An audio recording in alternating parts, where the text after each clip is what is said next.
და ახალწლო სოფლის ტერიტორიაზე ქალთა მარშის მონაწილეს ქართული ოცნების წიტუშკები თავს დაესხნენ და ფიზიკურად გაუსწორდნენ. თავდამსხმელებს შორის იყო ქართული ოცნების ახალგაზრდული ორგანიზაციის წევრი გიორგი ონიანი. ინციდენტის დროს შორიახლოს იყვნენ სამართალდამცველები და მერის უსაფრთხოების თანამშრომლებიც, რეაგირება კი არც ერთ მათგანს მომხდარზე არ მოუხდენია, მეტიც მერის თანამშრომლება აქციის მონაწილეებს სიტყვიერი შეურაცხყოფაც კი მიაყენეს. დავით კობიძე გვეტყვის ვრცლად თემაზე. დავით, ვინ არიან თავდამსხმელები და აპირებს თუ არა რეაგირებას პოლიცია ამჯერად მაინც?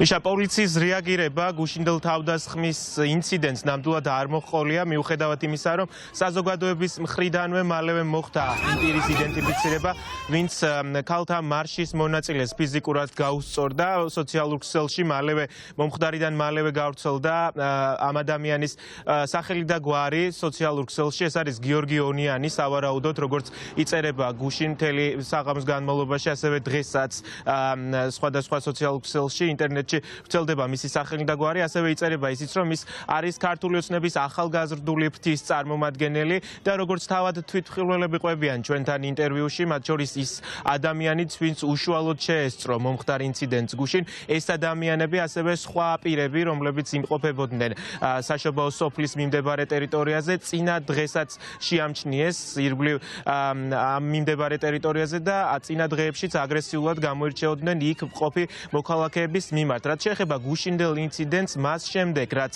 ქალთა მარშის წარმომადგენლები, ქალები მივიდნენ სალომე ზურაბიშვილთან, რაც შემდგომ უკვე პრეზიდენტიც გამოვიდა, მათთან დამშრომლობა დაიძრა რუსთაველის გამზირისკენ და როცა უკვე აღარ დარჩა იქ ადამიანების დიდი ნაწილი და მხოლოდ რამდენიმე ადამიანი იმყოფებოდა მარშის მონაწილეთაგან, ამ პირებმა, ვინც იქ იყვნენ შეკრებილები, ტიტუშკებმა დაიწყეს სიტყვიერი შეურაცხყოფა ამ ქალების მიმართ. ამას მოყვა უკვე ფიზიკური დაპირისპირებაც და მაყურებელმაც ნახა კადრებში, როგორ უსწორდება მარშის ერთ-ერთ მონაწილეს ქალს ტიტუშკა გიორგი ონიანი, სავარაუდოდ როგორც ხდება უკვე მისი იდენტიფიცირება. საინტერესო ფაქტია ის, რომ იქ იყო, როგორც იხსენებს ამას თვითმხილველი საპატრულო პოლიციაც, ასევე იყვნენ უსაფრთხოების თანამშრომლებიც, თუმცა მათ რეაგირება არ მოუხდენიათ და პირიქით ერთ-ერთმა უსაფრთხოების თანამშრომელმა, ერთ-ერთმა პირმა პირიქით სიტყვიერი შეურაცხყოფა მიაყენა იმ ადამიანს, ქალს, რომელსაც სურდა დახმარების თხოვნა ამ ადამიანებისთვის.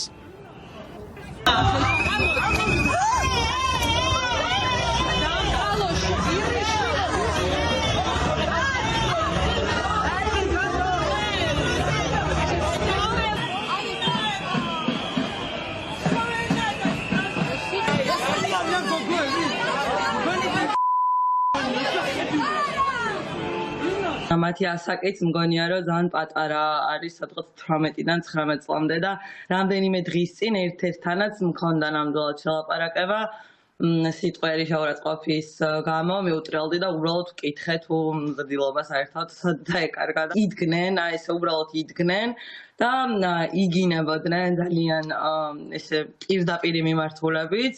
თუმცა ესე კონკრეტულად არ ვიცი ვის როგორ რანაირად, უბრალოდ ცდილობდნენ, რომ ვინმე გამოკიდებოდათ და არ ვიცი ჩვენ შემოვრჩით სავარაუდოდ ხელში. ეს კადრები იყო სასწაული იმ ადამიანს, რომელსაც ხელი მოხვდა, არ ვიცი, მე მგონი ნაღრძობიც აქვს საერთოდ. დაუჯერებელი კადრები იყო მართლა, ეხაც ძალიან მიჭირს ლაპარაკი იმ უსაფრთხოების სამსახურის წარმომადგენელთან მივედი, არ ვიცი საერთოდ რამდენად არიან უსაფრთხოების წარმომადგენლები, რა ვუყო ყლეზე მყიდიას პასუხობს და საერთოდ ამაზე ავინთე, მეთქი რანაირად შეიძლება რომ ის პასუხი საერთოდ გამცეთო და დაახლოებით 15 მეტრში იდგნენ, რომ ვერ დავინახეთ რომელიღაც მიპასუხა და ერთ-ერთმა გამცა ეგ პასუხი. ეს არ არის პირველი შემთხვევა, როცა ქართული ოცნების ეგრეთ წოდებული ტიტუშკები თავს ესხმიან პროევროპული მარშის მონაწილეებს და განსაკუთრებით ამ ადამიანების ზონდერ დაჯგუფებების სიმრავლე შეინიშნება ორბელიანების მიმდებარე ტერიტორიაზე, ორბელიანების მოედანზე, სადაც მოწყობილია დედაქალაქის მერის მიერ საშობაო სოფელი, თუმცა თუ ბოლო დღეების ინციდენტებს გავითვალისწინებთ, საშობაო სოფელი, რომელიც ნამდვილად არ გამოირჩევა ხალხის სიმრავლით, ბოლო დღეებში უკვე ტიტუშკები სოფლად იქცა.